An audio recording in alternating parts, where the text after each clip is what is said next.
God. Okay, now it says we're stream. I can tell we're actually streaming now because my connection status here in the bottom corner is going You all know, over the you know place. how I can tell? Because the fucking energy is dead. Because we just Yes. talked for like 10 minutes. And Take fucking, two. God damn it. That sucks. So, welcome to the Njoystic show. And I hope you have strong opinions on all the stuff that we talked about before it started streaming. Technology is our best friend around here. Man, we were having like an interesting discussion about like, going into writing a review and, what you struggle with and, what comes across really easily. And then just like Yeah, and in then the the middle, problem was mid fucking thought, Steve's like, wait a minute, we're not we're not live. live. Yeah, and the problem is the only way to recap the conversation, which was interesting, and it was an interesting look into the creative process, is writing is hard. There, we just like recapped our whole 10-minute conversation. Yeah, pretty much. Yeah. So Oh well, fuck it. fuck it. Yeah. Sometimes you gotta let shit go. Um, maybe by review writing, self-indulgent conversation, you'll come back one day. Yes. We'll try again in like 3 months when we pretend we haven't talked about it before. Right. That's the one thing we can take solace in is like as interesting as it is to us, we've talked about it for, probably 25% of our shows. Yes. Um, so this So is a cheers. video game show. Yeah. Yes. Yes. Now the one thing that I thought was funny, we were talking about titles, and you talked about how bad you are coming up with titles ahead of time. Like when we're having conversations in the middle of the show and we're just talking about something random, you always have a phrase, and it's not. I don't ever know if you're doing it like on purpose or if it's just the way you phrase things, but you'll always hit something that would be a perfect title. But you were talking about how bad you are at coming up with titles beforehand. But the funny thing to me is you can say that all you want, but I'm the one in charge of this, and we're literally on the Njoystic show because that was the best I could do for a podcast title. Like, and that was like weeks of thinking, trying to figure out a title. And finally, at the end, I'm like, "Fuck it, I'm just gonna call it what it is." Yeah. Well, I mean, I always, I go in and out. Like I rarely call the show like most of the time I just call it the The podcast, podcast right? 'cause, um The only problem with that but is when it's on iTunes, it's hard to call it just the podcast because the podcast. Yeah. But I'm sure I there's always go with like like 13 of them out there, but yeah. I always go with like Enjoycast or something like but that could be any type of show. But yeah, it's rarely will you hear me say like, "Oh, it's the Joystick show." I usually go with the Joystick podcast still. well, just wait until as much as I love the intro music and I still use it on the audio version of the show, we need to come up with like that really cheesy like 60s game show style intro like Welcome to the Njoystic show with Ben Matlock and Steve Gibson. Hey. When is Ben gonna like a game where you walk around? Will it be 2015, 2016, or 2017? So yeah, let's just get into fucking video game chit chat. I don't know. Layers of Fear came out in its full version. Yeah, and that kind of snuck. I'm very interested to hear what you thought about the full game because you really liked the early access, which was not the full game. It had a lot of the content, but not like necessarily in the same order of the story.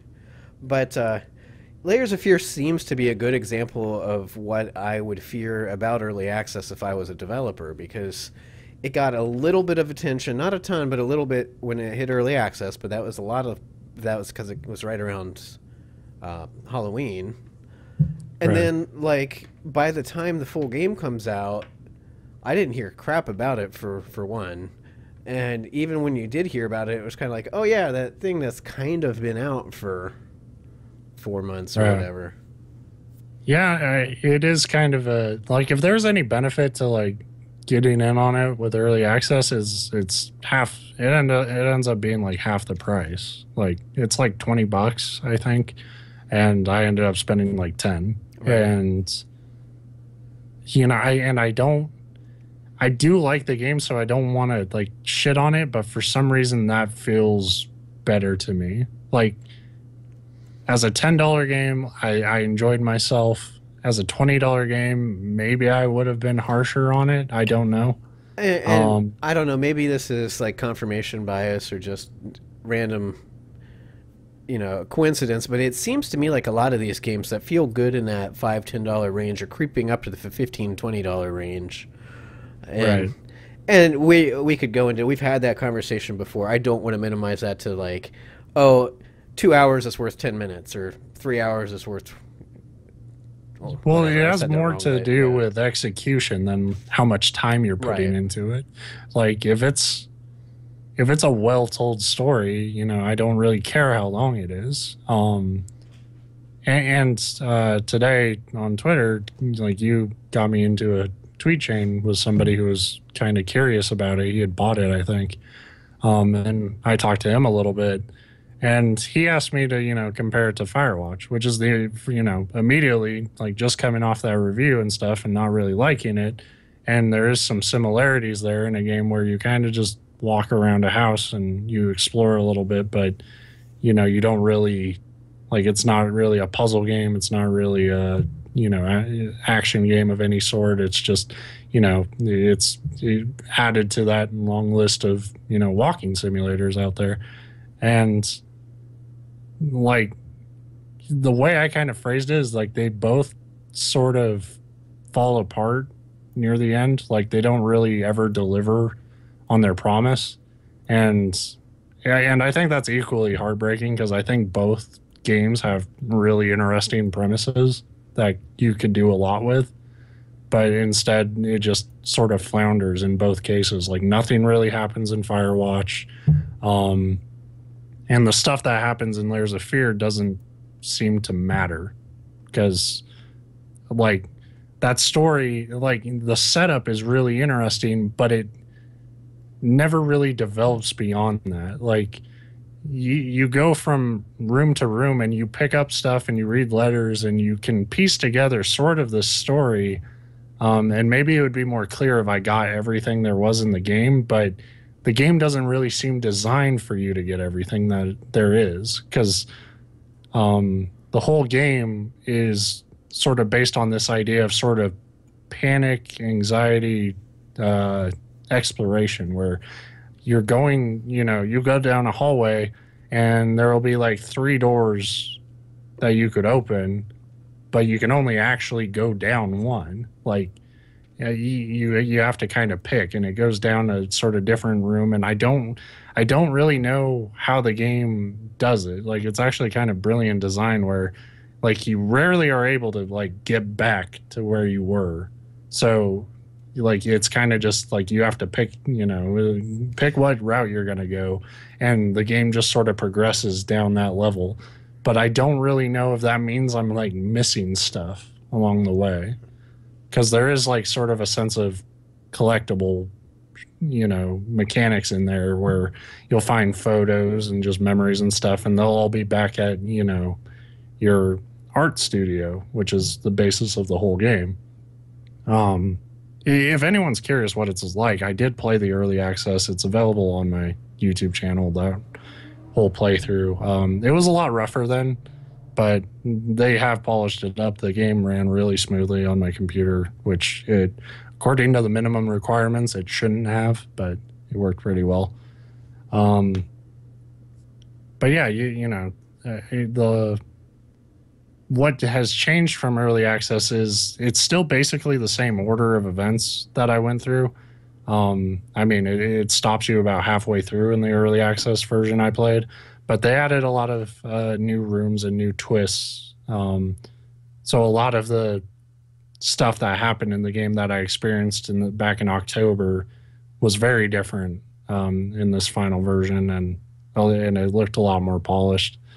Um, but the whole setup is this artist who some happened to him. Once again, that's going to be a big theme talking about it is, well, something happened. I'm not entirely clear on what, But he walks around with a limp, which leads to this sort of interesting feeling in the gameplay where uh, you can't really get away from anything. Like you don't, you're like your character's not. The game's not designed for you to run away from anything. It's not like Soma or something. It's you know, so in that respect, nothing can really hurt you, but you're not really protected either. There is a way to die in the game, but it almost feels like every time I did die, it almost felt like that was part of the story, which is a pretty nice way to go about it, I think, if you're going to make this type of game. But he also sort of walks with this limp, so the camera's constantly shaking. See, and So that's when I imagine you move relatively slowly. yeah, and well, I think he has like a prosthetic leg or Yeah. something, is what the game's trying to tell you, and that's like cool in that design way, where the whole game is about sort of slowly losing your mind as you limp along your house, and the house just is never the same from room to room. But it also, you know, I've talked about it before. It made me really fucking nauseous. Um, I don't know what it is with like PC first person games that like, and it's not all of them. It's just some of them, and they fuck me up really See, bad. I wonder if you would look into. I know a lot of games give you options to change the field of view, and it's supposed to be for that. Like I've never had an issue with that. I can't think of any games that have made me really motion sick, but I know certain people have that, and I know changing that field of view to a different angle helps a lot of people. So I wonder if it has something to do with that. Maybe.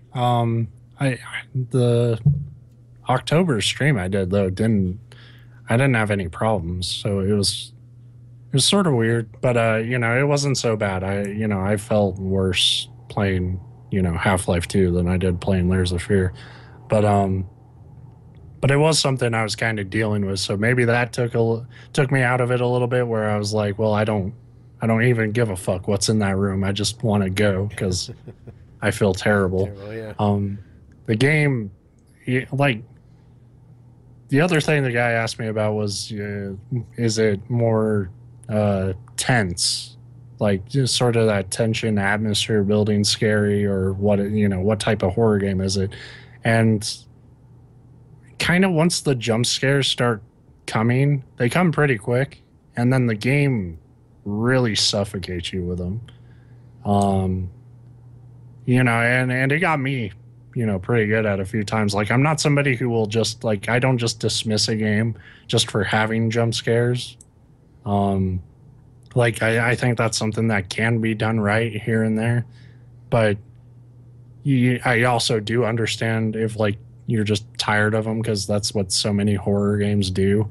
But Or if you're just like trying to cover up the fact that they did actually scare you, and you're like, "Oh, the jump scares are cheap." Yeah, yeah, I think there is that a little bit of an element of that for people where it's like they don't want to admit that they were startled. right. Um, I it's fully admit I do that all the time, especially at movies. Like, we'll do one of these and be like, "Oh no, I sneezed." Like, yeah, or yeah, it was a jump scare. It made me move back, but that was stupid. It was just a reflex, which is exactly what jump scares are. But yeah, and I think if they're like tastefully placed, like those criticisms lose their weight. But I think for a game like Layers of Fear that just bombards you with them, you really have to like. I think you have to really appreciate the visual aspect of it, in order to enjoy it. Where like the way I kind of compared it is like it's like uh, scary theme park type horror, yeah, like going through a where madhouse or something where right, and the specifics of the jump scares are not just. I mean, there are certain instances of like, oh, monster woman, but like most of the time, it's there's a big variety of the shit that's like trying to fuck with you. Um, and that's what I think that's what gives Layers of Fear a few more points in my mind. Like I'm gonna write a review for it probably after we do the show, um, but over something like Firewatch is, I don't feel like either game really pays off with its premise, but I enjoyed the task of getting to the end a lot more in Layers of Fear. Like what's happening in that game is a lot more interesting I was to gonna me. say both of them. What they do both have going for them, in my mind, and this is as somebody who hasn't played them but's pretty familiar with both, is that they both use at least a little bit of a unique environment or a unique setup. Like Layers of Fear does have that, like, oh, you're alone in a creepy mansion, which horror games and stories have done that forever.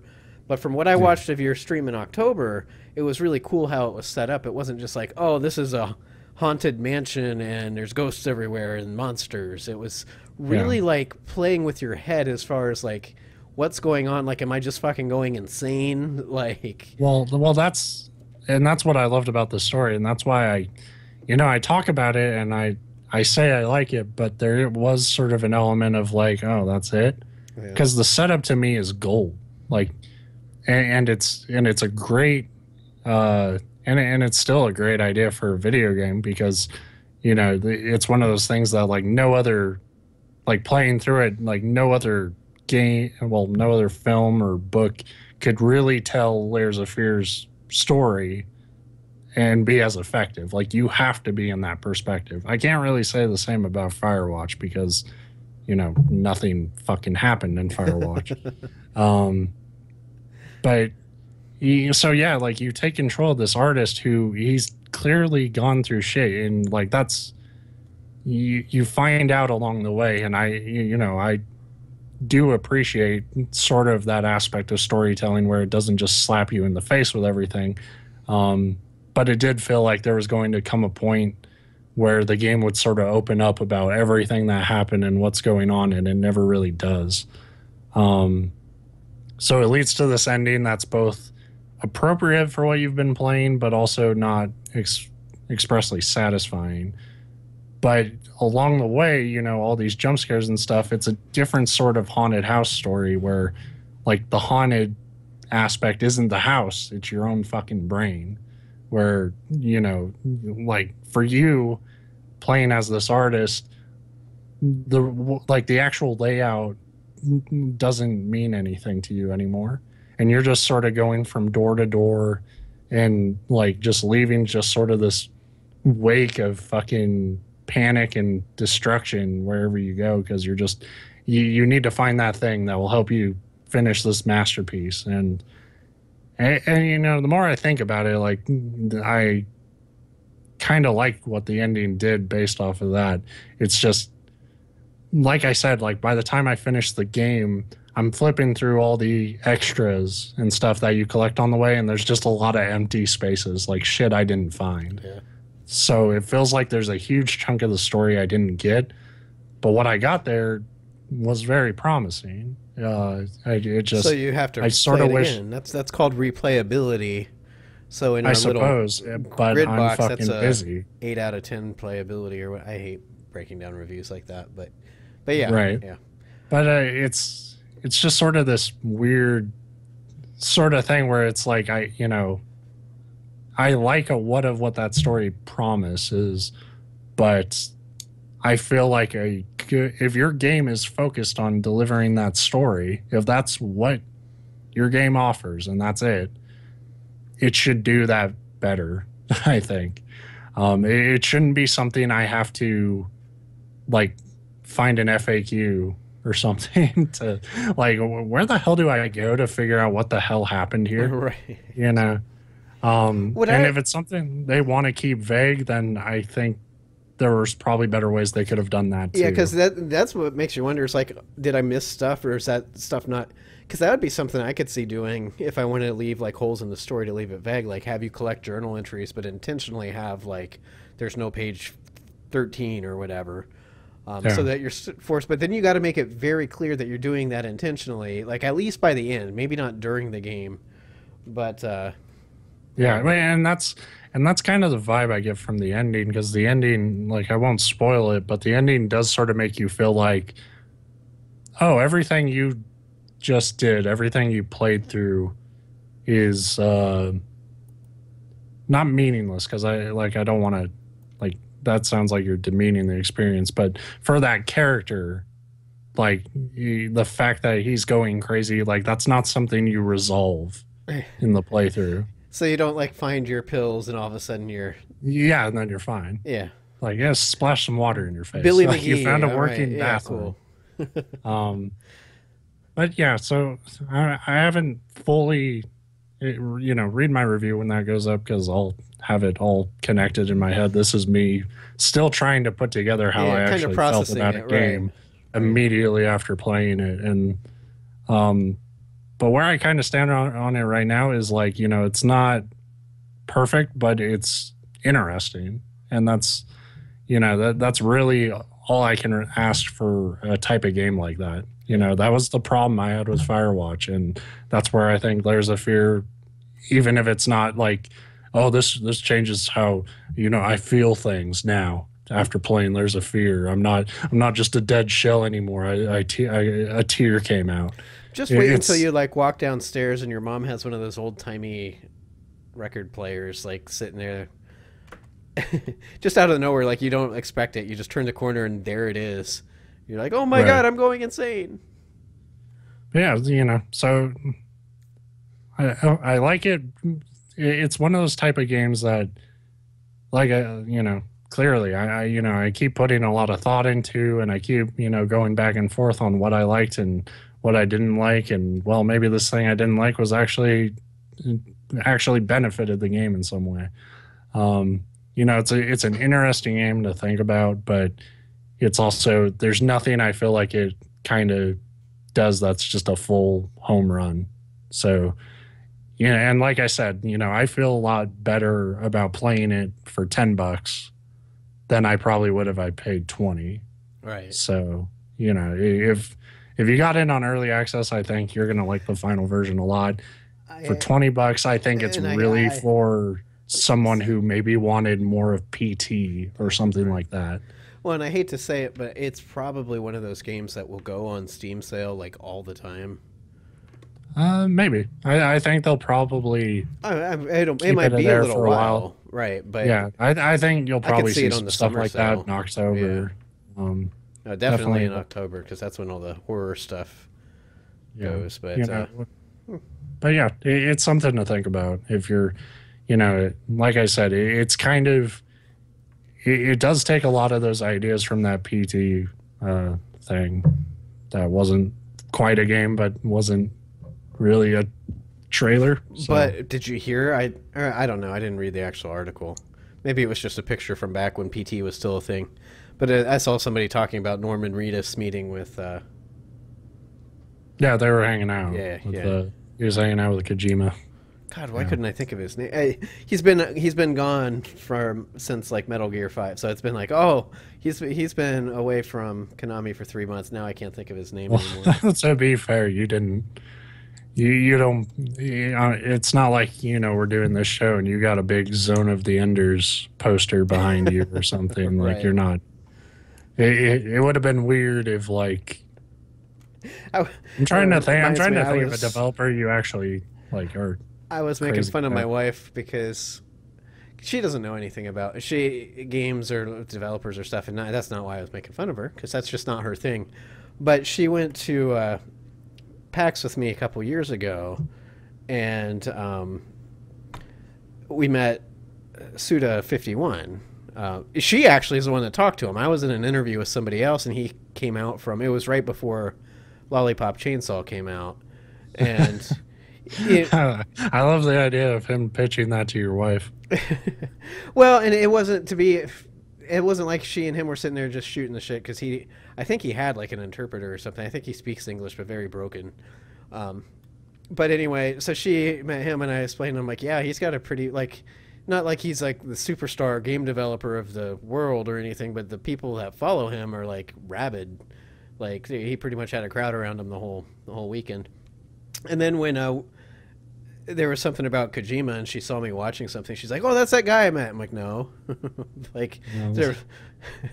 That's a completely different type of eccentric. Yes, and that's why I was kind of laughing at her, and then I got to thinking about it because there was Suda 51, there's Swery, whatever, and then Kojima, and I'm like, I could see getting them all confused. Like, if you follow video games, like, let alone, like, if you just see, like, here's this guy in this crazy ass video game, and you talk to somebody 3 or 4 years ago. Yeah. I could see where she was thinking it was him. I'm like, no, no. Fucking Shigeru Miyamoto, it's him. Right. Yeah. Of course, what's other also funny to me is the idea of Kojima just like shooting the shit with people at PAX, because from what I remember, from what I understand, he is very selective about his interviews. It sounds like him.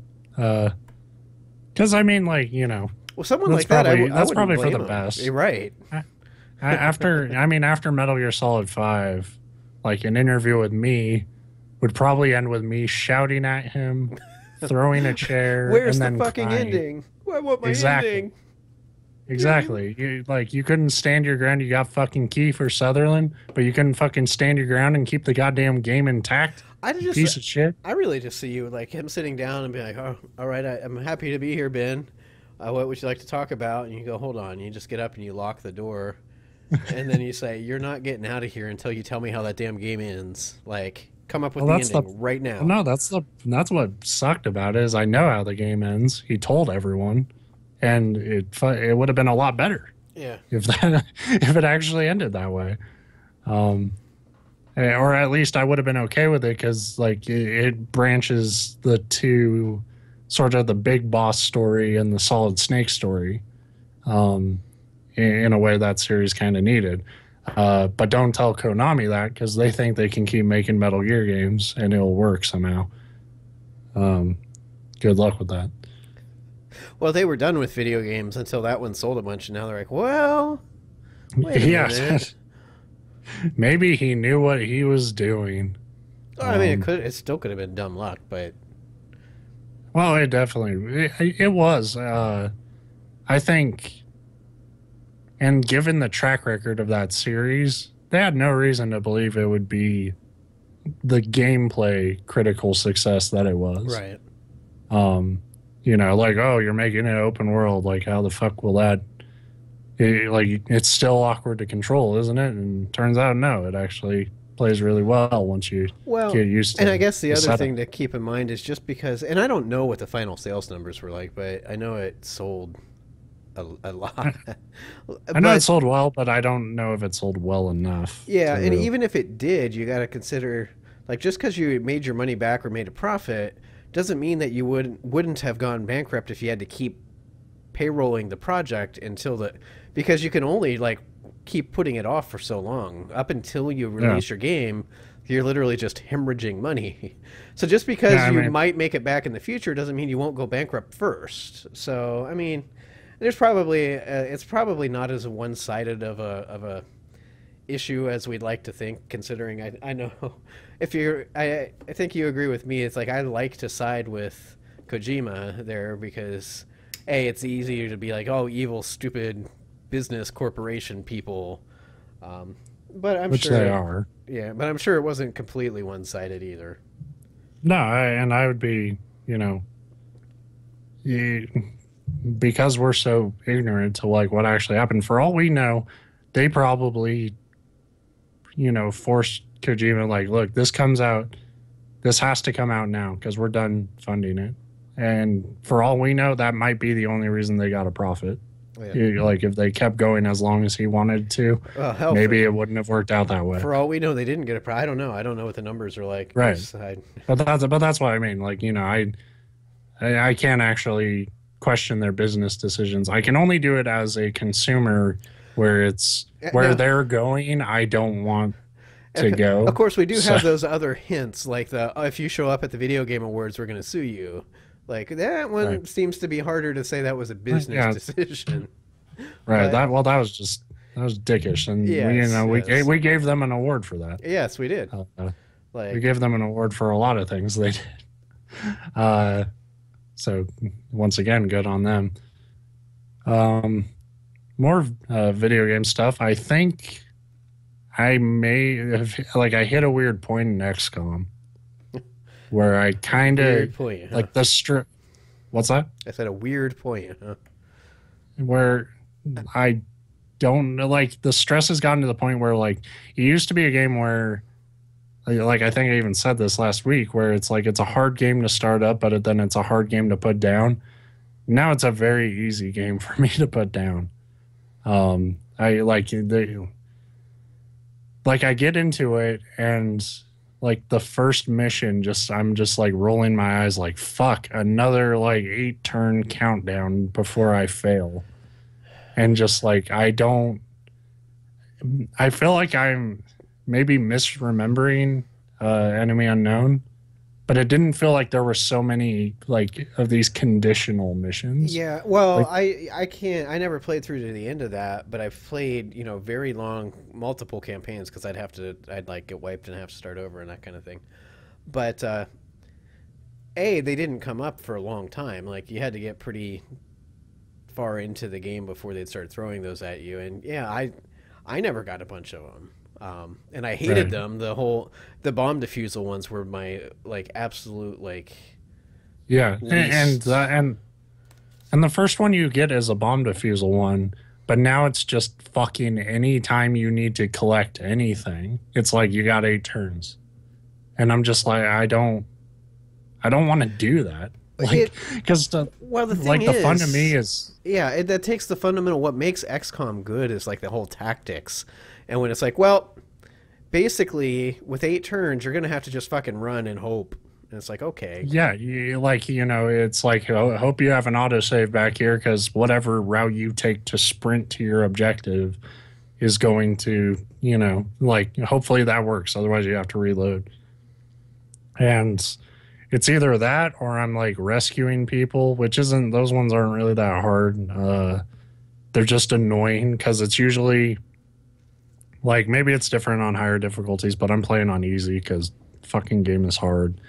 But like I think it's like 6 citizens you have to rescue in these types of missions usually, um, and then there will be like 10 or 12 in total in the map, and every time after your turn, you will see off in the distance a citizen get shot, and then you have to hear your guy over the fucking radio every time this happens that we're losing citizens left and right. And it's like, yeah, they're going to be fucking casualties because I can't possibly get them all.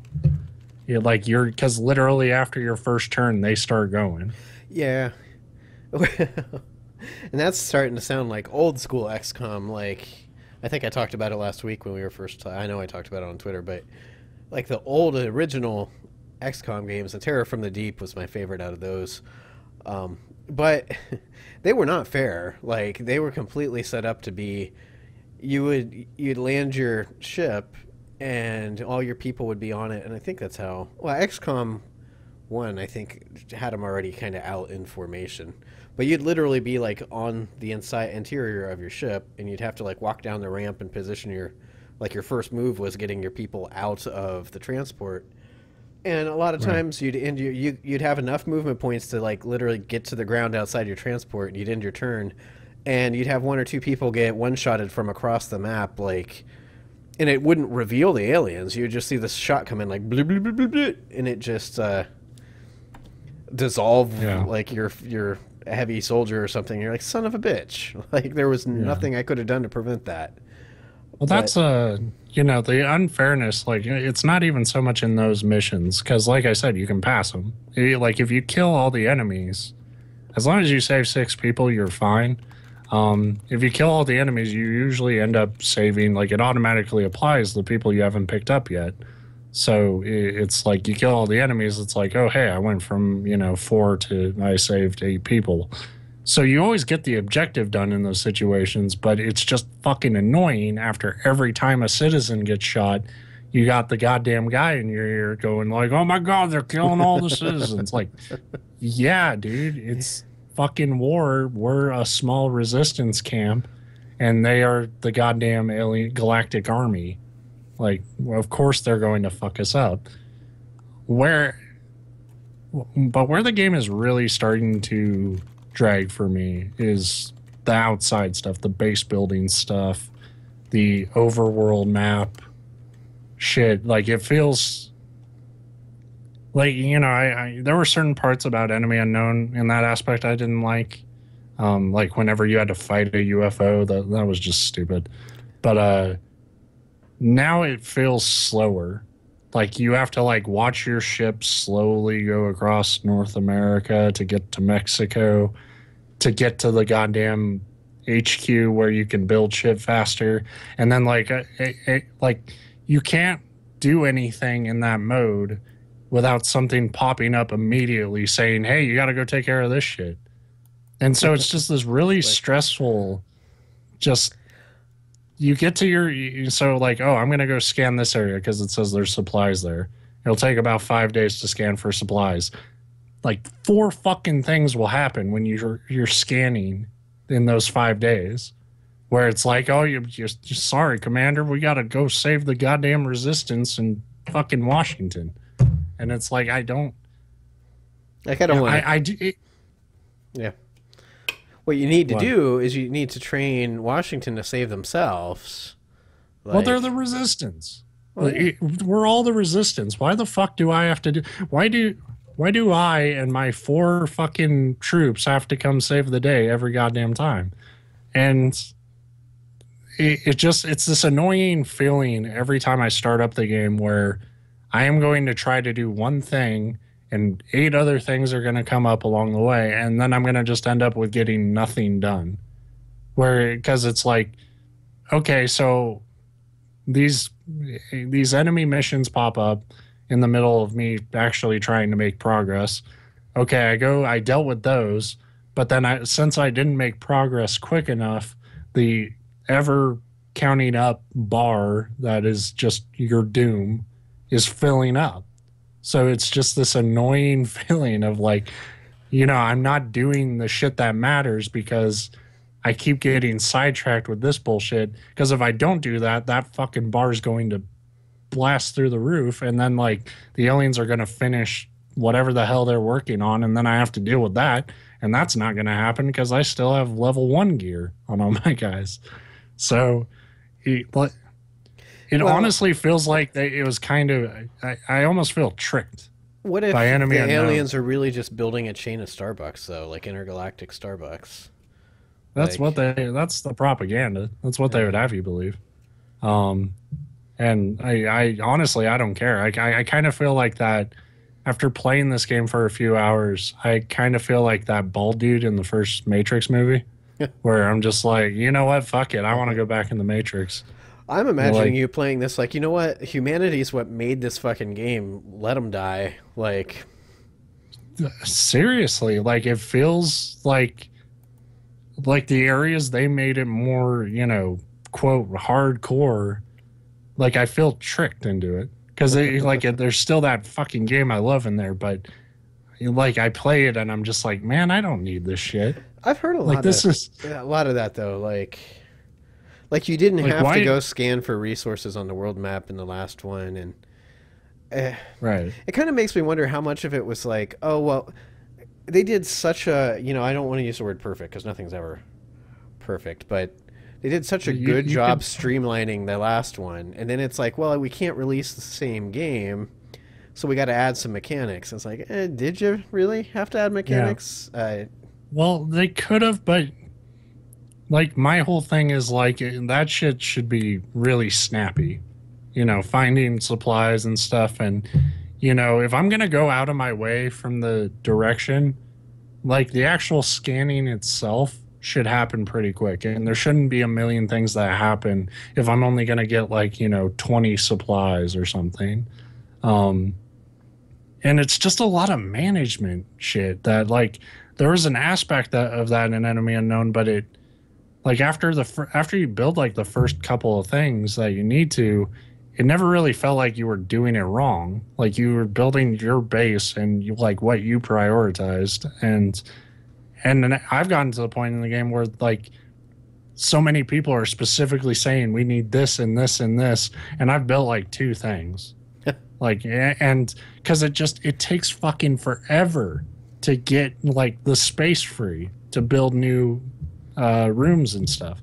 Like I have like a power generator which I needed almost immediately, and I have like a shop where they experiment and make weapons that the game made me do. Yeah. That wouldn't even be like the first thing I would want to do. But What there you was a need to goddamn do is mission. next mission they send you on, walk up to the aliens with your hands up, like, I want to join your side. Like, there's these resistance fighters out there, and we'll fight for And they're you. Like, assholes. They're right. bossy fucking assholes. And they're hopeless. Like it's just like to me, it's almost gotten to the point where I'm so tired of all that shit that like I really just wish that the game was like set up almost like a Final Fantasy Tactics or something where it's just like menu, go take me to the next fight. Because I like that shit. I still do. I think it's really well done. I hate the arbitrary countdowns and stuff, but it's still at its core XCOM, Right. and I like that. But I hate all the other shit around it, and it's gotten to the point where I really like. I'll probably keep pecking away at it throughout the next few months, but it's not something I like. It didn't. It failed to grab me like the first game did because it feels like it's trying to it feels like it's trying too hard to appeal to more advanced players to the point that it's overwhelmed somebody like me who loved the first game, but that was because they streamlined it so well. Which is a shitty place to be in when I'm like, I've been singing that game's praises for Well, since yeah, I and played. that made this one of the games you were looking forward to the most, I think, this year. Because Yeah, and it's not a bad game. It's just it's overwhelming in like how stressful in parts that I feel like you shouldn't put that stress on them. Like to me, the stress I like in XCOM is those decisions you have to make in the battle where you're like, okay, I need to kill this guy and I have to kill him this way because I need that item. But like that's probably going to get him killed. So do I send him out? Do I try to find another way? Is this alien going to run away into the fucking woods if I wait? Like what do right. I do? Like I like those situations. I don't like watching a little fucking graph of a UFO hover around my guy that's slowly scanning for Well, resources. here's the So, hope though, and see, all your complaints are complaints I've heard other people. I won't say like everybody else say because that game's been kind most of. I don't people want to are say all having over the problems place, just but yeah. playing it. Well, that Like too. most people don't even have to like they don't get to play it long enough that they can decide do they like that stuff or not. Um, but yeah, once But you do anyway, get into it, what's promising is that it one of the reasons that it only launched on PC was for the mod tools. So if there's enough people that feel the same way about it, you have to hope or think that maybe that there'll be some at least user mods that'll address some of these things. yeah, So and it would depend how those mods do it, and like that, I think a lot of people who would get into modding that game, they're probably more on the side of like, hey, we like this shit. If you don't like it, you don't like XCOM, and fair enough. But then again, there are also people who are just modding the game so that Sonic the Hedgehog is every character. nothing wrong with Um, that either. well, there's a lot wrong with that, but it's all good in a free modding society. Um, so yeah, I, it's kind of we're I kind of at a weird already having a weird year where a lot of the games yeah. I'm looking forward to are stumbling. Which makes you hope. Well, maybe the games by the end of the year that I like the most are these surprise ones that I weren't even on my radar. But Yeah, like Far Cry Primal. I Um, can't believe that it's coming out next week. right. And I can't believe like for me I was the same way. I tweeted like I thought this game was a whiles away. Yeah, Like well, they I just announced it at like E3. I yeah, thought. and yeah, like it really and it felt like almost last minute like this weird like okay, is this like Far Cry 4 DLC or what? Well, I think And what made it feel like such a and maybe I mean, maybe they've said the date, and I'm sure they have, and we just weren't paying attention. But even when they announced it, which was relatively recently, it was kind of one of those like, here's a 30-second teaser video, which typically is like, we don't really have anything yet, but this is what we're working on. But Yeah. Well, I mean, I saw like a gameplay thing, but Far Cry games, when they're announced, it's not too long after that you do get like that sort of long gameplay trailer that sort of shows you the intro. Like they've always been really good about like wanting to show people the actual gameplay as soon as they could. And yeah, like honestly, what they showed back at E3, it did nothing for me. The idea of like, oh, you play as a caveman, like I don't. That it was, doesn't. well, see, I That can't does. say the same thing because they also, and it might have been a show before. Hell, it might not have even been E3. It might have been Prime that they announced Primal.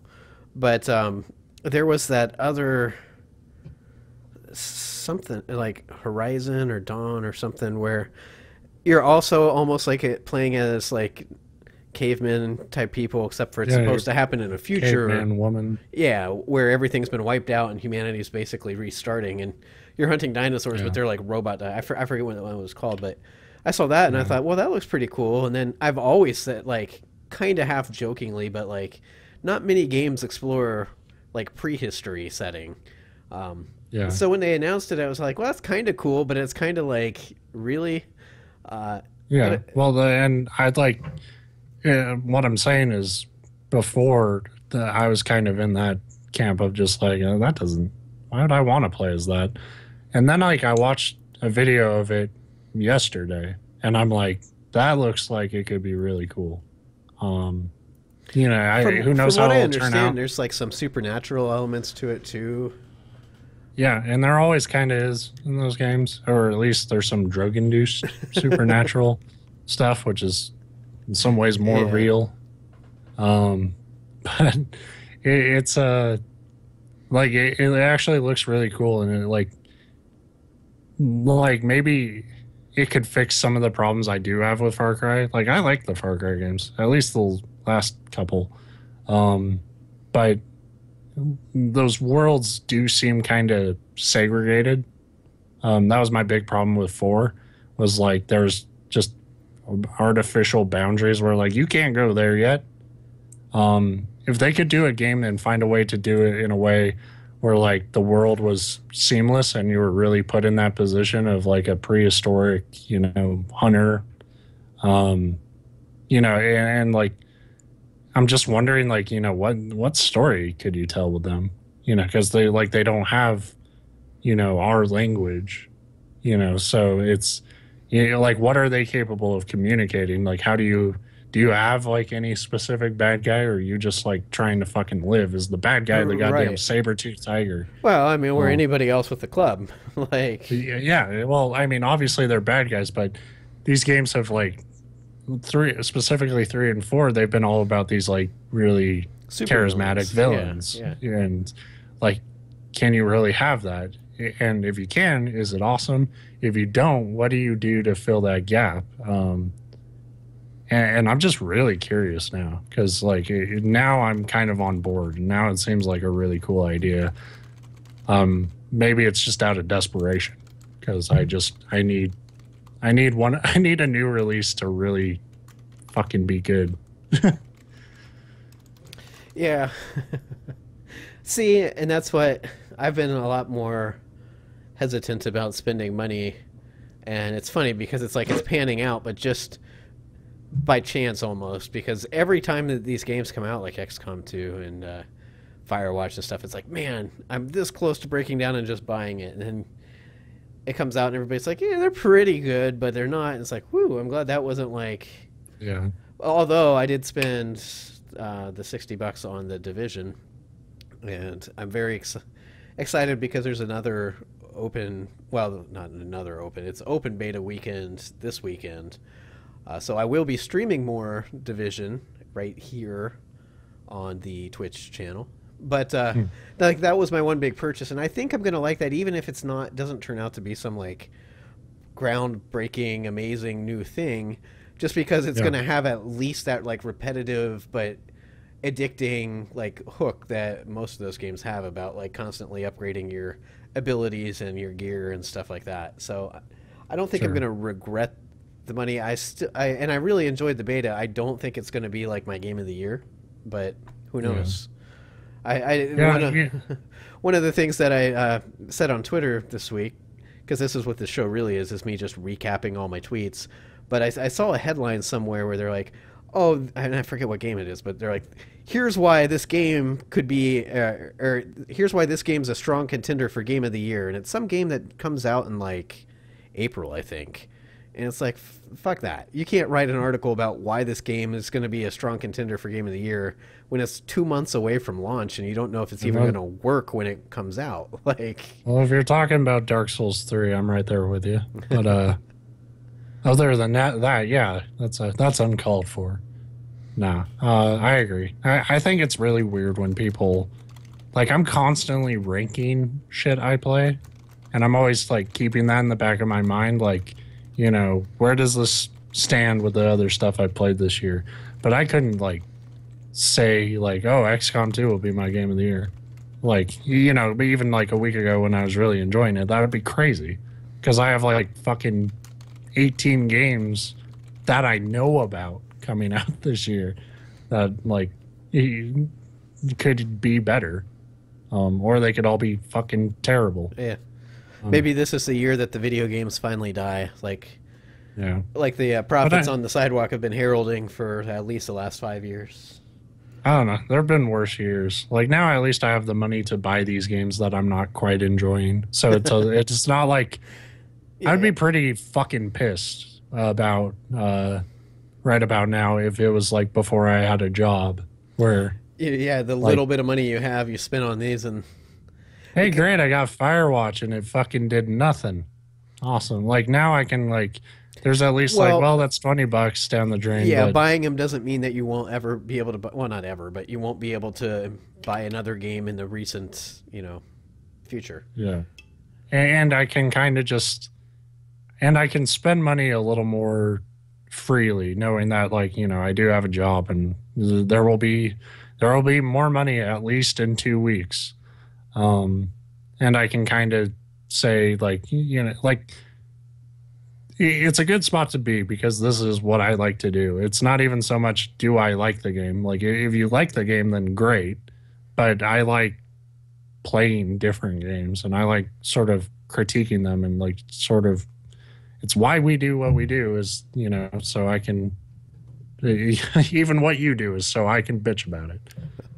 Um, Well, and that's one thing I've talked about. I really noticed it. And Joystick started as a blog back in 2010, like into 2010, and at that point, I really started making an effort to play more games just so you'd have more to talk about and write about.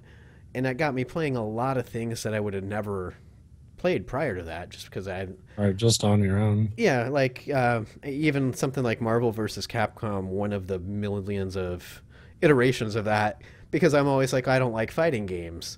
And that one I still didn't, I rented that and I didn't particularly like it. I didn't hate it. But Street Fighter 4, I really got into. Mortal Kombat 9, I would have never played that. Even though I liked the old Mortal Kombats, I was at a point where I was like, I don't like fighting games. And that was a hell of an experience, at least on the single player, the story mode there. Yeah. Um, If you had a friend to play with, it was also really fun. I know. It I was love how you just always have online to was rub that fucked. in. If you had any friends, it would have been fun too. If you fucking knew anybody who would want to play a game with you, then. Uh, but no, I've played games with you. I know how that goes. You always want to pick the mode that pisses that person off the most, and that's why. No, I You, want to pick the mode that I'm the best at, which always happens to be the like bullshit modes that piss you off. Like, because that's the only reason I'm good at them is because they're bullshit. Like, they're garbage. right? Yeah, but I mean that's like I wouldn't have played XCOM Enemy Unknown if we weren't doing this. I wouldn't. Like I had no interest in strategy games. Hell, I was like not going to play it anyway.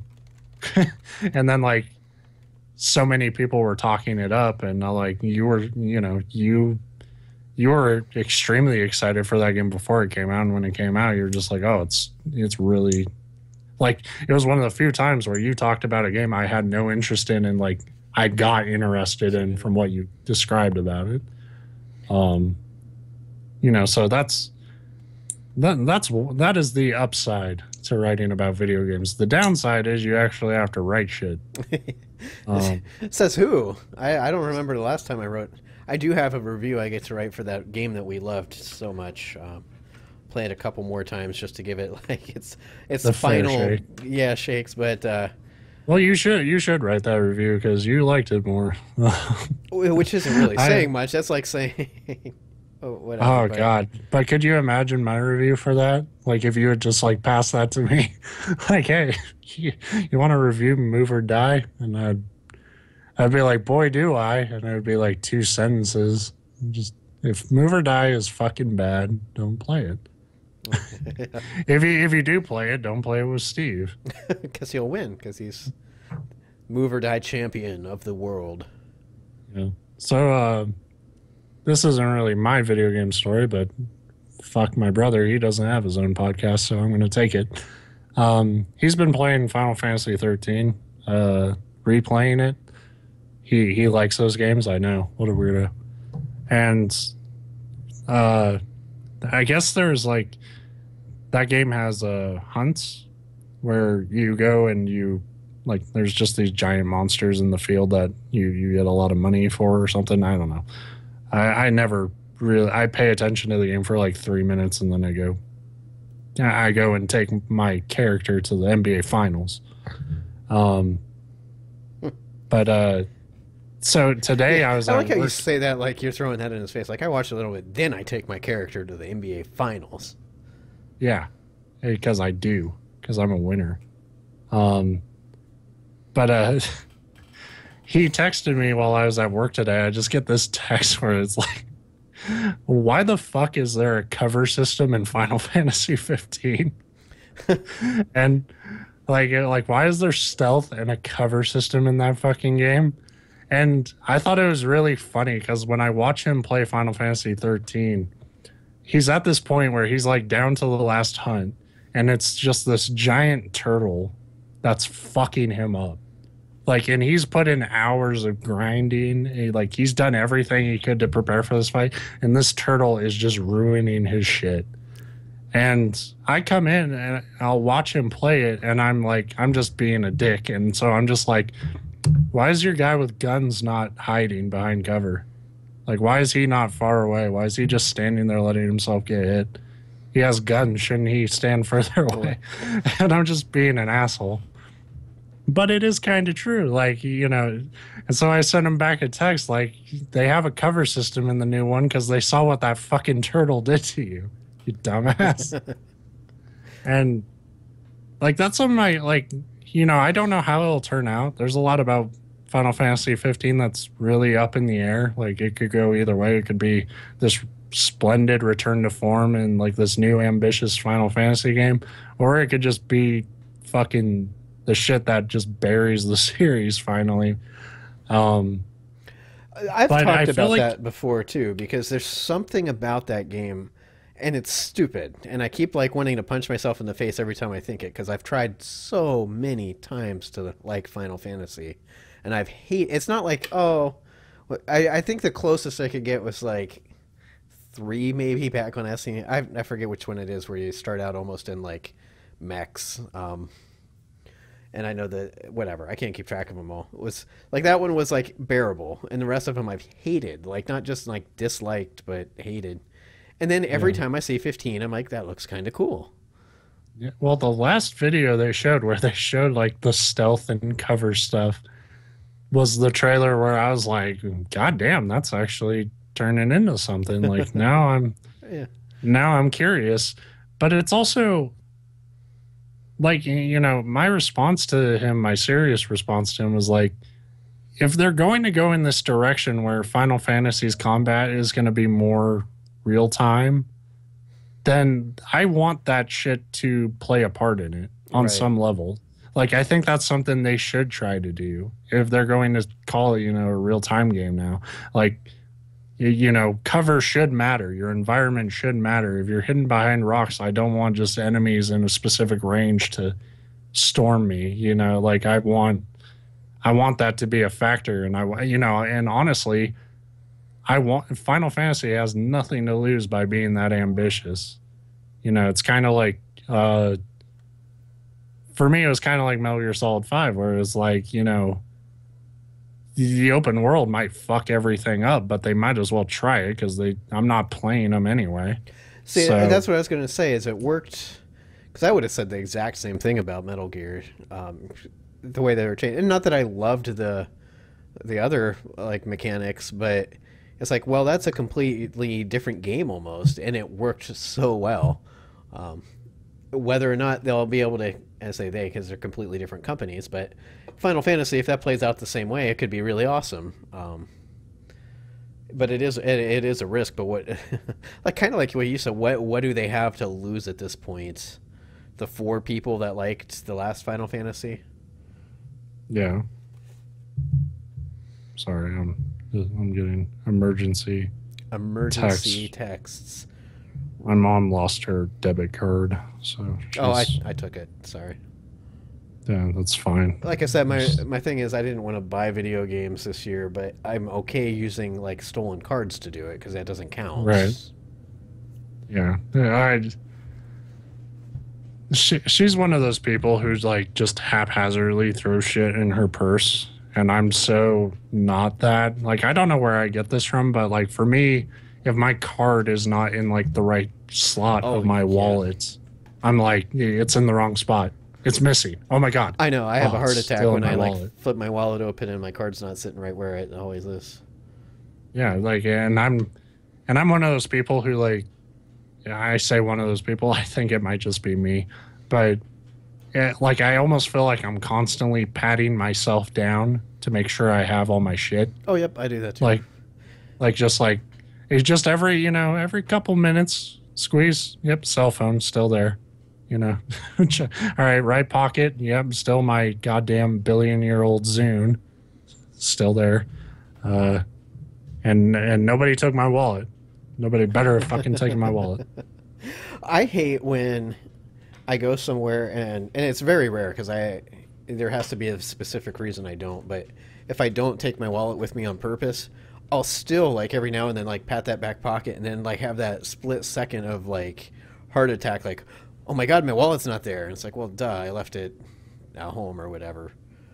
Yeah, Of course, it never saves me when I might have talked about it on the show. There was a couple weeks ago. I went. I had to go to the ATM before I went to the grocery store. So of course, at the ATM, the drive-through, I took my wallet out of my pocket. Then I just threw my wallet in like the cup holder because it's a pain in the ass to shove it back there when you're sitting down.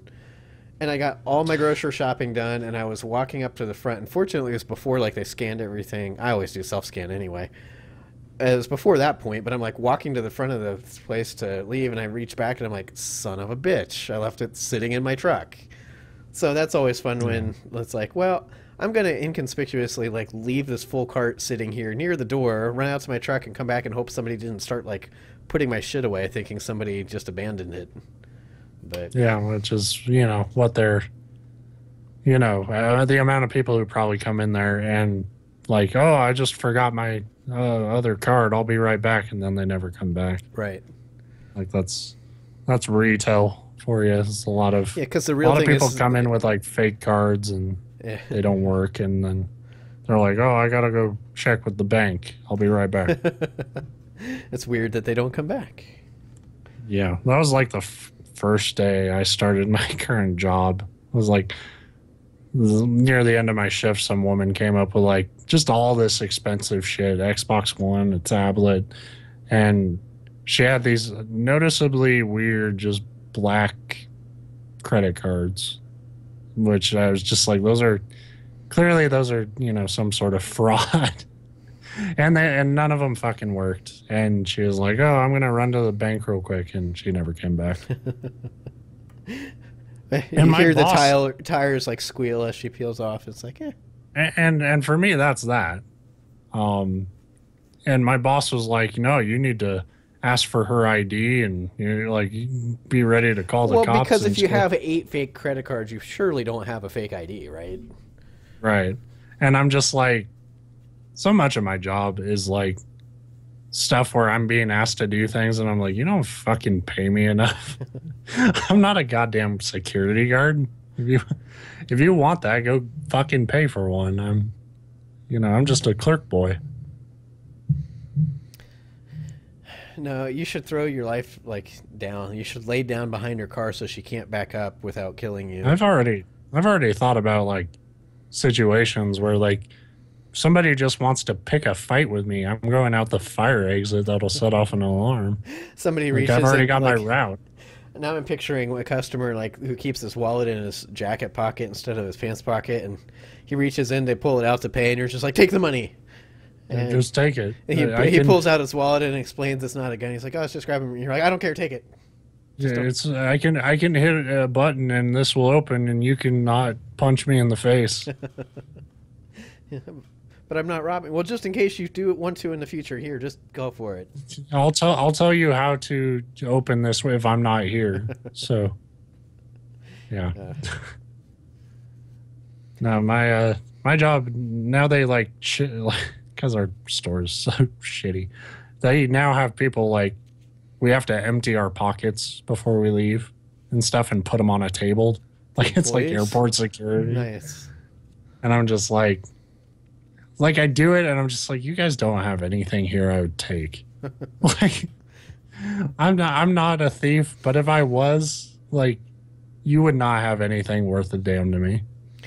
That's a So little. Well, I had a job in high school that it was like that. You had to enter and exit in front of this security guard checkpoint, and if you had like a big coat or women that had purses, they'd have to like at least open the purse and show them, or you'd have to open your jacket and show them you weren't. But we were connected to like a big warehouse, so I can kind of see that. Like it was a place yeah, where employee theft was a big problem. I didn't work in the warehouse. I worked in a part that was attached, to it, right. but it's still a I little mean, insulting. It's like, it's a problem, but I'm also, like today they were telling me like, oh, all these, full-time people are going to go on their vacations and they all want you to cover their departments while they're gone. And it's like, that's great. I'm never going to get a fucking day off for like another month. But okay. And then like, oh yeah, we need to check your pockets. It's like, yeah. go fuck yourself. Like, Well, they can go on vacation because they save so much money on, retail Yeah. loss. just got a company email. Get a free movie rental. No thanks. As long as you show it to us before you take it out. Yeah, that's the annoying thing is like I knew they were going to because I waited forever like to get a customer membership there because I need that to get my employee discount, which is not worth it, but it's a discount. But they want to sign customers up for their thing, like every store does, and they always say like, "Oh, we're not going to bug you with emails," Yeah, right. and that's complete bullshit. Like I get fucking an email every goddamn day now.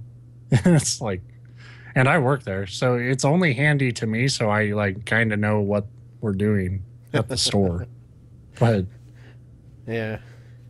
The company I work for is the same way. But yeah, I have been playing a video game we can talk about. Well, we talked about it a little bit, but I actually finished the main story in Dragon's Dogma. So that's the other advantage of not buying like 8 new games a week is apparently I can you finish can things. finish these RPGs. But here's the funny You know thing. The Dragon's Dogma release on PC was the Dragon's Dogma Dark Arisen edition, which came with the Dark Arisen content and all the other DLC. It's like a collector or like the Game of the Year type edition. Right. Dealy, Like whatever. the Scholar of the First Sin Yeah, for Dark Souls yeah. 2. Um, so when I say I beat the main story, and it's one of those games, I'll put it this way. When you beat the main story, I was at like level 42 maybe. It might have been 47. It wasn't 50. I was in the 40s. There's Steam achievements for reaching levels 200 and 300. So once you beat the story, the game is not like shut off by any means. And there's even a little bit of like, I was getting confused because major significant story related stuff happens after the end credits. And I won't get into it, even though I'm not too worried about spoilers at this point. The game's like 3 years old. But it was pretty cool. But now I'm to the Dark Arisen content, but I'm kind of like, I feel like I've had my fill. Like, I don't know that I want extra content. It was one of Yeah. those games, I enjoyed it, but I don't know that I want to keep playing. It's more of kind a of like how I was feeling about Dark Souls 2 DLC. Like, I'm still not done with the main game there, but I think I'm getting close. Um, but I think I kind of just had this, like, sort of, like, I'm at this point now where I've kind of, like, I'm reinvigorated, where, like, I like Dark Souls, and it's not something I'm, like, getting tired of. So I sort of, unless I'm just really exhausted with it by the time I get to, like, the final boss area, and I'm assuming that place will stand out to me. Um, but I sort of just decided like, let's keep this stream train rolling, and if I get to a point where I still want to keep playing, I'll stop just before the boss and go back and do that shit. Which is 3 fucking DLC packs, which I'll probably regret yeah. saying I'll do, but and then Dark Souls 3 will come out in April, and I'll be like, my fucking god. Like I can't do all that and start off from square one. So I'm picturing by about June, you'll just be in the on the ground in your bedroom, like rocking back and forth, like make it stop. I will be a Dark Souls character. Yeah, Yeah, the I'll hollow. have snapped Yeah, and just like, ew, it's hopeless. It's hopeless. yeah.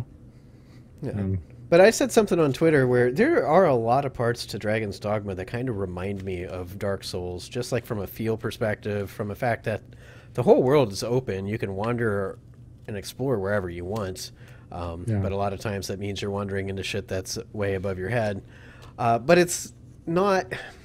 I don't want to put it like try to say it like it reminds me of it, and it's right up there with it. It's like a less it's not as tight right, as and then like, on top of that, they threw a shitload more of like RPG stuff, like well, there's inventory in Dark Souls games, but at least in the first one, it wasn't like a ton. You weren't picking up herbs to mix and like rocks and mining and that kind of stuff. Like you'd find objects, but mostly like souls and yeah. things you can use. There's a shitload of like crafting stuff that I never really did. You can enhance your armor. Of course, there's different armor pieces to find. Dark Souls, once you decide which way you want to play your character, like a heavy knight or a lighter character or whatever, there's not a ton of like armor upgrading. You'll find different sets as you go, but it's kind of a rare and like momentous event when you do. Well, it's not. It's less loot driven. Right. How it tends to be, like how upgrades tend to work in that game, is more about you find the material that'll upgrade the armor that you like. And that's, to me, that's a little more my speed. I get kind of tired of games where it's like I gotta fucking change my pants every 2 seconds.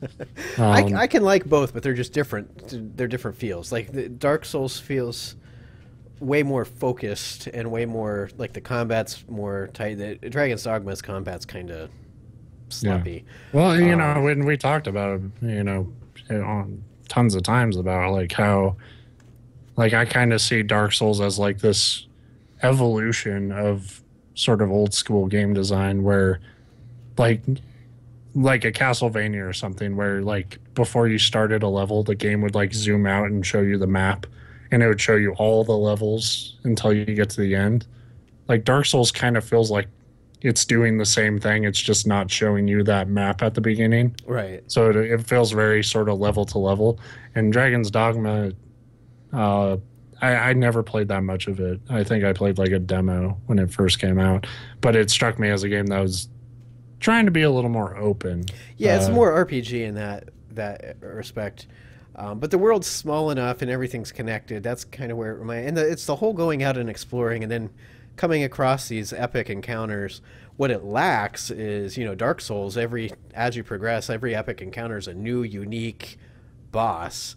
Dragon's Dogma, Yeah. it's like, oh well, the first time you come across the Cyclops, it's like, wow, this big thing, and then you come across the Chimera or whatever, and then you come across a Griffin, and like the first time you encounter them, it's like, wow, but then you just encounter more and more of them, and there's not any like really, the only like individual boss fight is the dragon at the end. I mean, there's like a part where you're fighting a Goblin King, but he's really just like any other fucking goblin.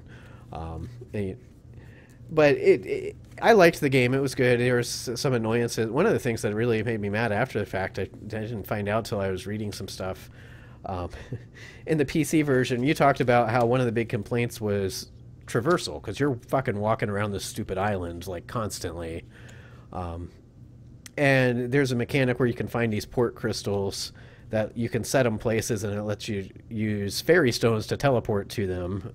And fairy stones are single use. Once you use them, they're gone, but you can buy them at the main vendor in the main hub for relatively cheap. So it was just making sure you always had them. But for the longest time, I didn't understand. I'd get the port crystals, and I think, okay, the whole point is so like when I find this fort over here, I can put it in the fort. Now I can transfer back. And every time you go to use it, it would just tell you cannot use that at this time. And I'd think, okay, I have to unlock something. It wasn't until I was like almost at the end of the game that I found out it's because you can place them anywhere except inside cities. You have to place it in like the map, the outside world. So like just outside the gate, you can place it. So I had been like running back and forth the whole fucking time because I didn't know how to put the stupid port crystals down, and that was annoying. But the other annoying thing is in the PC version and in the Dark Arisen for console, if you had the original version, they give you an item called like the Eternal Stone or the Eternal Fairy Stone or something.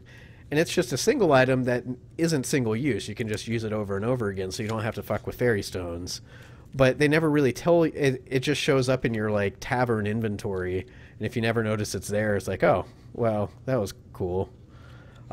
And there was a lot of mechanics like that they just kind of gloss over or don't mention at all. And so that was frustrating. It's a lot of like menu management and stuff, but I thought it was cool, and I thought the pawn system was kind of cool, other than meaning throughout the whole game you're relying on a party of 3 AI members that aren't always the brightest. For the most part, they do an okay job, though. But I don't know. I liked it. And the PC version didn't have any. I didn't have any single problems with crashing or bugs or anything, and that's rare, especially for a Capcom game on PC. So I don't know what the fuck you're talking about. Strider was a high quality product, and apparently Street Fighter V. That's going well for everybody. My God, like, what the fuck? What happened? I don't know. And then it's funny because there are people defending it because they're like, well, but the mechanics are good. And it's like, well, yeah. That's great. And you know what? I have very little doubt that in like a year, Street Fighter V will be a... You mean Street Fighter V Turbo Beta or Alpha? Yeah, Turbo Arcade Edition. Right. Alpha Max. It'll be fine.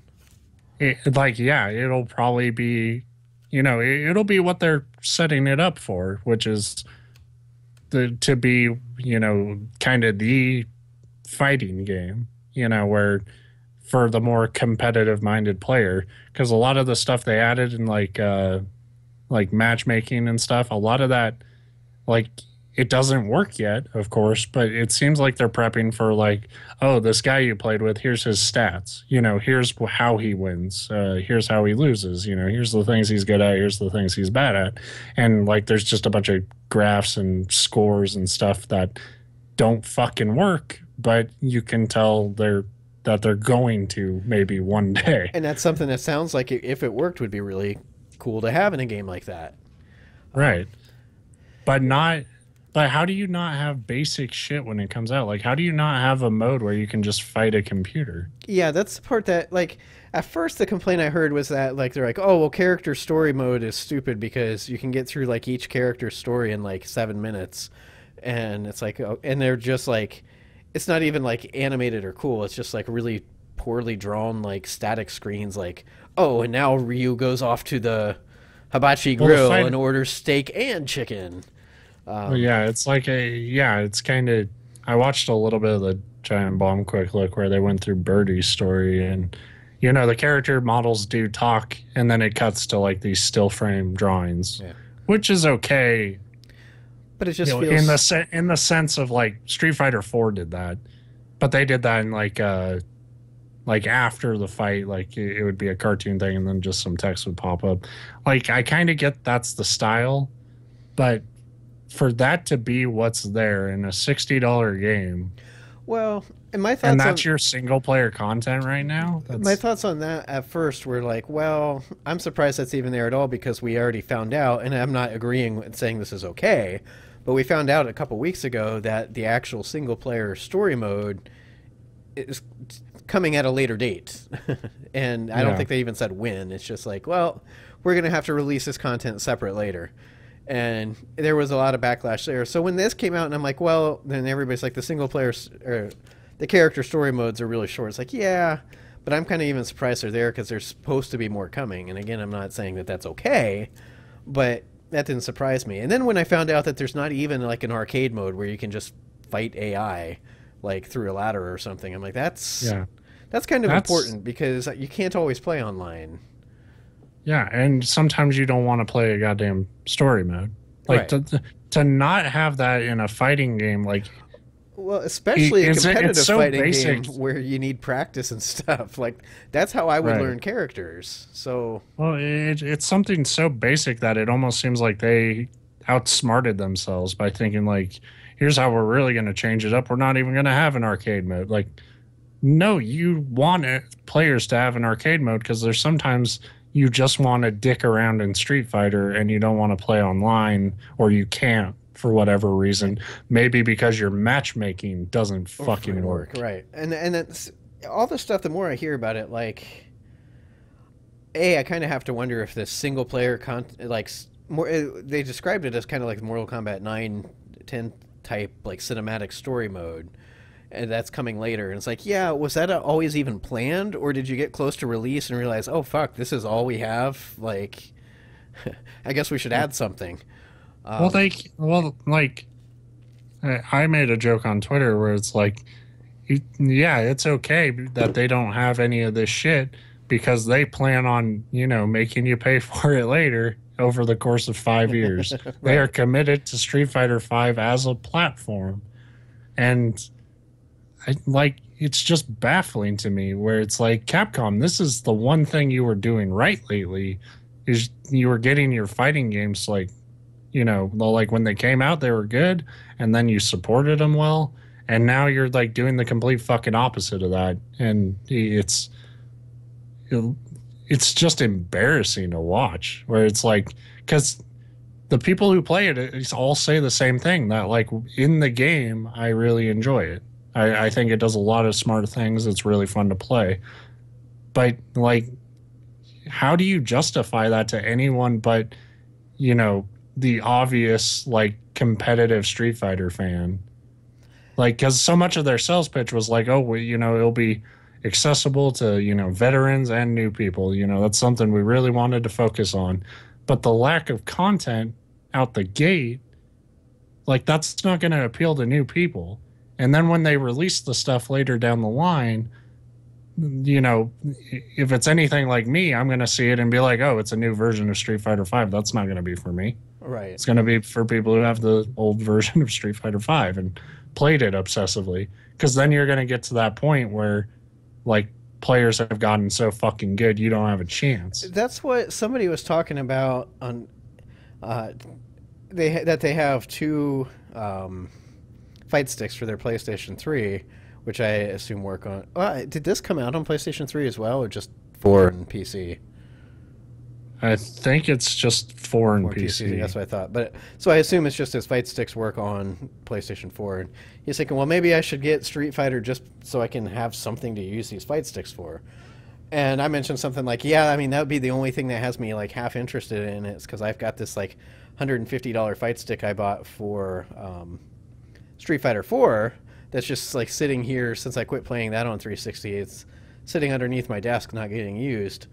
But then I was like, but from what I understand, you may be better off just waiting a little while until they iron out some of the wrinkles. But then I was thinking, but if you're at all interested in the competitive angle, that puts you at a huge fucking disadvantage. Yeah. So I don't know. It was kind of a messy launch, to say the least. Yeah. And that's the annoying thing is like another big release stumbles out the gate with just baffling like problems. Like I would never, yeah, like it would have been absurd to me, even knowing what I know about fighting games and especially Street Fighter for how often that updated. Like for 5 to come out as fucking bare bones as it has is just that's absurd. And yeah, like, and just like like how can you sell that to people when it's like, hey, the recent version of the last game had like fucking goddamn 80 characters or something. Like I don't know how many they ended up with. It was a lot. Like the character select screen, once you had everything, was just Yeah. absurd. Well, and And then then there's like like alternative versions of each character, and yeah. yeah, and like all these costumes and colors and stuff, and all this customization and stuff, and same thing really stood up. Where it was like, by the time someone like me would pick up that game because he was so impressed with all that, it would be too late. Everyone would be too good, and it would just, yeah, I would never have the patience to learn it. Um, but in Although, five, you're down to like 16 characters, and there's a bug where some of those characters might not show up. you don't So, need them. I mean, I literally the whole time I played Street Fighter 4 only played as Ryu. So and that's what people do, and I don't want to do that. Like I want to play as a cool character. well, Um, even if you do that, you want to make sure the one character you pick is the one you want, not like, oh well, these are the ones that yeah. happen to be. Yeah, anybody can fucking sit down and learn Ken. Anybody can sit down and learn anybody if they put the time in. But I could only beat people as Ken, and I didn't fucking want to play as that guy because Ken's fuck a him. chump. Yeah, I hate Ken. Well, he's what everyone plays with when they're starting that game. And I just, and there's all these other interesting characters to me that like, blonde haired kung fu guy just doesn't do it for me. Where it's like, I want to play one of these, you want to find your guy in a game like that. And that is something I did like. What I saw was like the option to like select your favorite character. So like when you do kind of the game's basic online matches in five, like there's no character select stuff. Like it just, that's your guy, and you're going into this mode to play as that guy, and learn what he can do, and hopefully get better that way. And then there's another mode where you can like sort of set up online, like yeah, we'll have character select and stage select and stuff. And like I think those are good ideas, but it's this weird thing where like the game, like people keep saying like, oh, the game's as accessible as it ever was, but everything they're doing seems to be prepping for like fucking esports. Well, and that's what makes me wonder because I don't know, I don't follow it enough. Like, but it feels like there's some big like esports event or a specific Capcom Street Fighter event coming up, and they're like, "Fuck, we just need to get this out Yeah, so we can this feature has to be the five." game. Right, Yeah. and it's like, well, you know what? You could the pool of actual competitive players in those things is relatively small.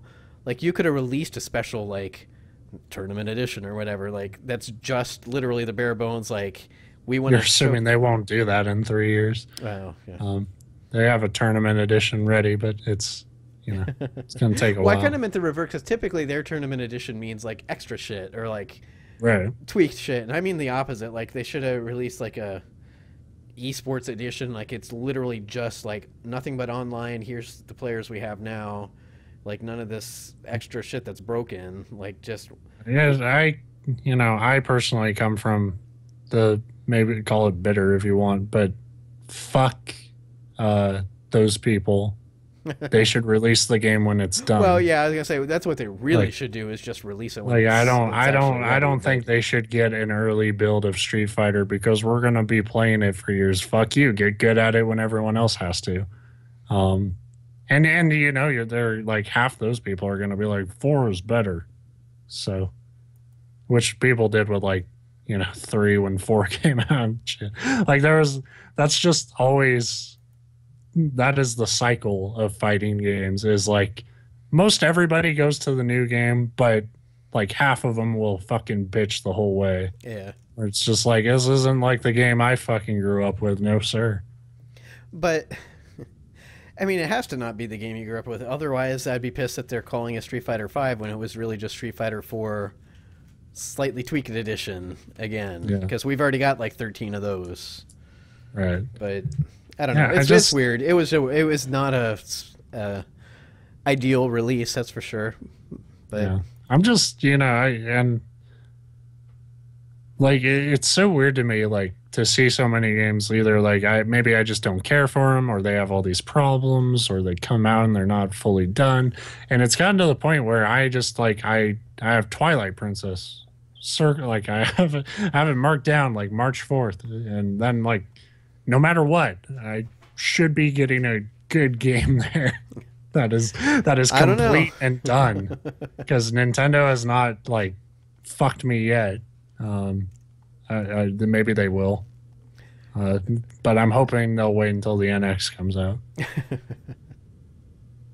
Yeah. I can't wait for whatever dumb thing they're gonna do with that.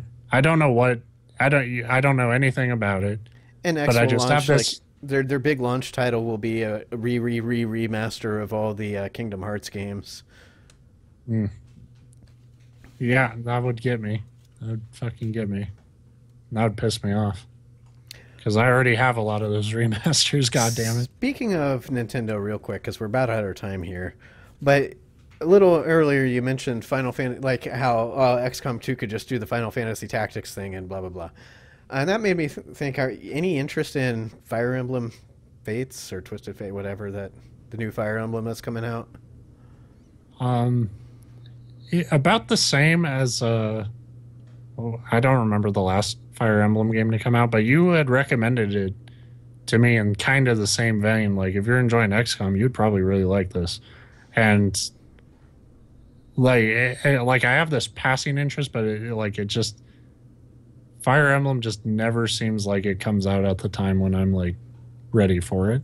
I was gonna say that's Like I have any room. and that's why I couldn't remember if you ever ended up playing Fire Emblem Awakening was the one that I played, and that's the only one I play. I know that it's a long series, but so I didn't know if you had played it. I would assume that you were pretty interested in Fates, because it is a game that I think you would like, but I assumed it wasn't a game you were like ready to jump up and buy, just because, like you just said, there's so many things that have just come out that you're still playing that are about to come out. Yeah. Like, I still have to, I still want to pick up The Witness. Far Cry next week. Twilight Princess, Uncharted 4 will be like mid-March. If The Division is really like, if that pans out, then I practically have to get it. Because what people have described is really interesting. It's just a matter of oh like, will man, the final product pay off? if you end up getting that, I could see me and you causing some hell in the Dark Zone areas. Yeah, that would be cool, but I don't think my PC can run it. Oh, that would be a big thing, because I don't know how much of this I keep grabbing my, you can't see me, but I'm like grabbing my face like I'm dying over here, and it's not. It's just it's this hard for me to think at 7:45 on a Wednesday night. But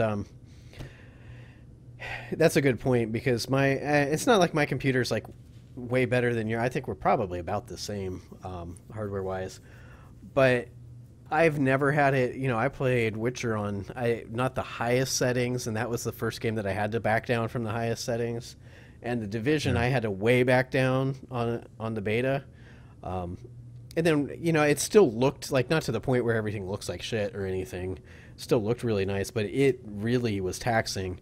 And I don't know if it's just that demanding of a game, or if it's because it hasn't gone through that final polishing, just like you had with Layers of Fear. I think it's a little bit of both, because what I've heard is that game looks fucking amazing if you have a computer that can run it. Which is funny, because like one of the full. first things, like Monday after the first beta, one of the big headlines says, "Oh, somebody already modded the Division to look even better." It's like, even better, like, What the hell? right. I mean, it was a really good looking. I'm not gonna say it was the best game I've ever seen graphically, but it was impressive. Right. But so it probably is pretty demanding on the hardware side, and that's something Yeah. I always worry about with those kind of games, because what happens a lot is you see if you can play it, and at first it's like, yeah, everything works pretty well, and then you always, like in an MMO, like it's happened to me in World of Warcraft years ago, where they released an expansion and they added, I can't think of what anything was called anymore, it's been too long, but the main hub was the first time that they had like a shared Alliance and Horde hub, where so it was a giant city with like all players running around in it, and I could barely run the game at that point. It's like, well, there's nothing more disappointing than being able to play a game up to a point and then having your computer bogged down. Yeah. So I don't know, but I'm Yeah, excited. Like I said, the Division's open beta weekend is this weekend, so I get to play, and they've added a little bit of additional content, another story mission, and another tech tree, and some of that kind of stuff. So I can't wait to check that out. yeah. I have a cautious optimism for that game now, which is more than I could say for like the last 2 years when people were like, "Oh, Division could be cool." I was like, "How? How could, Well, how could it be fucking cool? and it was It's funny goddamn another because Tom Clancy game." right, and it How? wasn't something that we ever sat and debated about, but I've been excited about it since they announced it. I remember the first announcement, but it was one of those games like Final Fantasy 15 where the whole fucking time I was like, man, there's something about that that really has me interested. And if you would ask me why, I'd be like, I have no idea. Right. And Like, like, yeah, if there's something like interesting about it, and it's also a lot of like, well, if they actually do what they say they're doing and not what they just showed us, then yeah, that could be pretty great. Because what they showed really early on looked like a basic third person shooter. yeah, and I Um, think really, if I had to be honest, I think that just the part that had me interested from the get go were just like the trigger words like MMO, because at that, especially when they announced it, was a lot closer to when I was playing things like World of Warcraft. Um, but it's like MMO with like a third person shooter in a modern day setting, because that was different than pretty much any other MMO game. And we've had some since, and we've had some, I guess, even at the time or before it, that it kind of failed. But um, I think that's really what it was the opportunity to have a online game like that with character progression and other players that wasn't like elves and orcs and trolls. Oh my! oh my. So, Elves, orcs, trolls. Oh my. oh my! I don't know. So Yeah. we're at our time. I'm done with everything I had to say, which was very little this week. But Yeah. I don't know if you I have. got. Nope, I'm good. I got the Street Fighter what the fuck out of my system. So, God, So that like I had no interest in that game, and it's just like it still fucking rubbed me the wrong way. Like everything that's been going on around it.